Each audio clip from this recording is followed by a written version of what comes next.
गराय फाख्रि फिल्मा अलरेडि इन्टारनेसनेल लेभेलाव बेस्ट फिल्म एवार्ड मोननो हादों आरो नेसनेल लेभेलावबो इन्डियान लेंगुवेजेस इन्डियानि जेसेबां रावनि फिल्मफोर दङ सावथुनफोर दङ बेनि गेजेराव बेस्ट फिल्म एवार्ड मोननो हादों बे जोंनि थाखाय बर' हारिनि थाखाय जोबोद गोग्गाथाव बुहुमाव जेराव जेराव थांदों बायदिसिना कम्पिटिशनफ्राव बाहागो लादों बेयावनो अनसायनाय मोन्दों बान्था मोन्दों जोङो नर्थ इस्ट लेभेलावबो बान्था मोन्दों स्टेट लेभेलावबो बान्था मोन्दों बेवहाय जों दा आसा खालामगोन जे जोंनि न'खरावबो जोंनि गावनि बर' हारियाबो बे फिल्मखौ अनसायगोन मोजाङै नायगोन आरो बयबो बे रिजनेल फिल्म इन्डास्ट्रिखौहाय थुलुंगा होगोन आरो जोंनि फिल्म दिहुनगिरिफोरखौबो जेब्लाबो नायनानै अनसायनानै बजबनानै थुलुंगा होलांगोन होननानै आसा खालामो इयुनावबो बेबायदि माने सावगारियाव आरो बिदि एक्टिं रल खालामनो गोसो आंथ' 87निफ्रायनो आं एक्टिं खालामदों 87आव मोनसे सोरमोन नों होननाय बर' फिल्म बेयावहाय आं प्रटागनिस्ट मेइन एक्ट्रेस हिसाबै दंमोन बिनि 18 बोसोर एबा 18 बोसोरनि उनावहाय अनुराग फिल्मखौ जों रजनीजों आंजोंनो प्रडिउस खालामदोंमोन बेखौ आङो सापर्टिं रलमोन आंनि आरो बेयावहाय आङो प्राग सिने एवार्ड बेस्ट सापर्टिं एक्टर एवार्ड मोननाय आरो आसाम गभर्नमेन्टनिफ्रायबो 2007आव बेस्ट सापर्टिं एक्ट्रेस एवार्ड मोननो हादोंमोन बिनि आरो 18 इयार्सनि उनाव एबा 18 बोसोरनि उनाव दा गराय फाख्रिखौ खालामदों आरो आंहा दा आखायाव मोनसे मोननै खामानि दङ लासै लासै बोसोरनैनि उनाव हयथ' नुलांनो हागौ थेंक इउ एक्चुअलि बे गराय फाख्रि सावथुनजों माने इनभल्भ जानो मोननाया बेयावहाय बाहागो लानो मोननाया आंनि थाखाय जोबोद गोग्गाथाव जों लास्ट 40 इयार्स थांनाय 40 बोसोराव जों जि खामानिफोरखौ मावदों जि बाथ्राफोरखौ बुंबोदों बेखौनो आं जिखिनिखौ मावदों बुंदों बेखौनो आंनि केरेक्टाराव आं जिथु रलाव एक्टिं खालामदों बेयावहाय आं बेखौनो फोरमायनो हादों आरोना स' बेफोरबादि जाथायनिनो माने सोरबा बोलि जानाय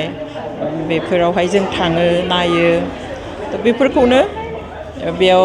दिन्थिदों आरो बेयावनो आंबो सासे भिक्टिम बादिहाय नुजादों बे फिल्माव स' बेखौ जोंनि बर' बिमाफोरनि नामाव जाय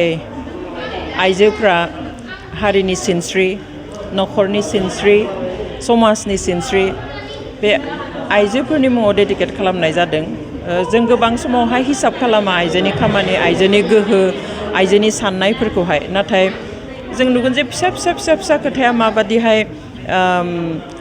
बिहोमा होयो न'खर दानायाव समाज दानायाव रायजो जानायाव ओमफ्राय बेयावहाय जाय गराय फाख्रिफोरखौ दिन्थिदों बे गराय फाख्रिफ्रा समाज बेरेखा बा हौवा बेरेखा मानसि नङा नाथाय समाजखौ बारा नायबाय थाया गोबां समाव समाजनिफ्राय जों जि लुबैयो बेखौ मोना बेयावहाय समाजखौ बारा खेराया हौवा मानसिखौबो नेनानै थाबाय थाया बारा खेराया खिन्थु गावस्रा जि मोननांगौ मावनांगौ जि बिबान दङ बेखौनो ज' जानानैहाय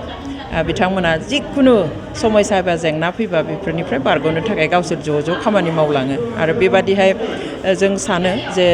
जोङो बिमा माहारिखौ थुलुंगा होनो हागोन लोगोसे जोंनि बिफा गुबै जिथु समाज बे बिफा गुबै समाजावहाय मोननाय मोनैनि खोथाखौथ' जों बयबो मिन्थियो जों खुगाजों बुंब्लाबो समान मोनथाय गासैबो बिथिङाव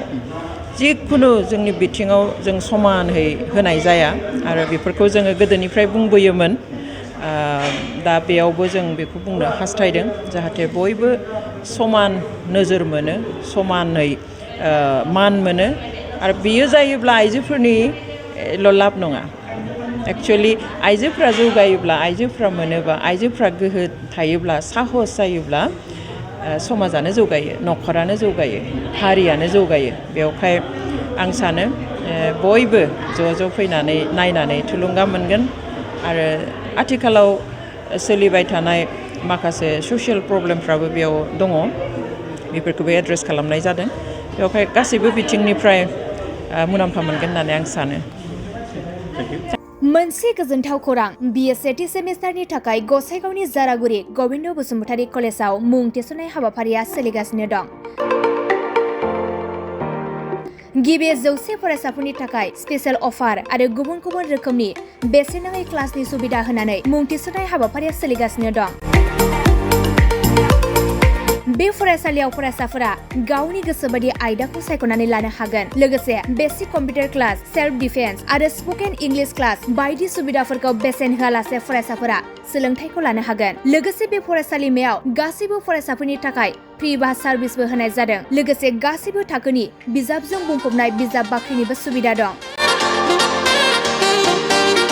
आरो बे खेबनिफ्राय एग्जाम सेन्टार हिसाबै फरायसाफोरा गावनिनो आंगो गबिन्द बसुमतारी फरायसालिमायावनो आनजाद होनो हागोन। बिनिखायनो गासैबो जौसिन फरायसालिनिफ्राय उथ्रिसारनाय फरायसाफोरखौ गबिन्द बसुमतारी फरायसालिमायाव खम बेसेनावनो एडमिसन लानानै गोबां सुबिदाफोरनि खाबु लानो हागोन। बांसिनै मिन्थिनो थाखाय 9101784754 700022 71929 97066680878 नम्बराव नोंथांमोना खौरां लानो हागोन।